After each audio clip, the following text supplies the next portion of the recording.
causing white children to disengage with the curriculum and is harming not only their mental health but their life chances by harming their educational prospects.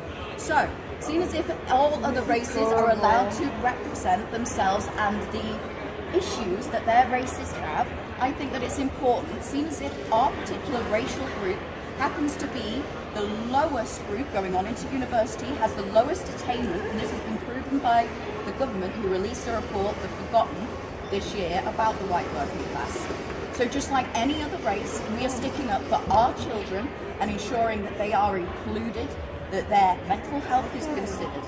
But why don't you make an event instead of coming here and putting your flyers?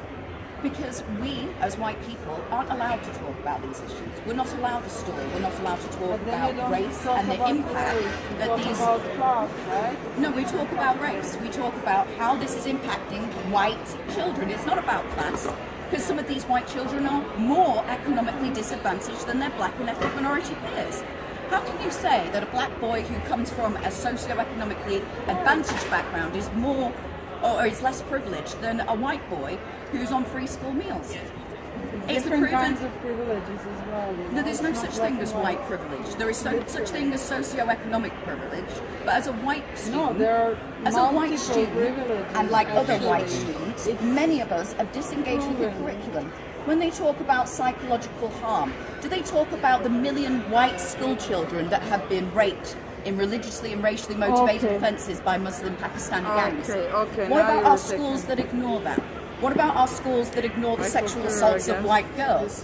Why do we not talk about these issues of race? Oh, because it affects the white community, and we're not allowed to talk about race. Sorry, I'm not interested anymore to talk about it. Yeah, because you're not interested in the impact that it has on white kids. No, you're only I just interested think you're saying bullshit now. Like, well, you need to why have your don't you check the arguments data straight. instead of just listening to Marxist propaganda? Oh my god.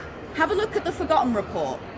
Go online and have a look. Type in white disadvantaged working class education. Just type in that into Google and see what it comes up with. I will, but Please. the fight has to be, you know, together. It is together. If it's a class but if we're being fight. excluded from talking about the issues that impact our race, how is that togetherness? That's not inclusive, Make is your it? event. Oh, we will. Yeah, I will have a big come stall here to tell that this is by not the White important. Indigenous Rights Alliance, and they will talk about the impact that all of this anti-white agenda within our education system is having on young white people.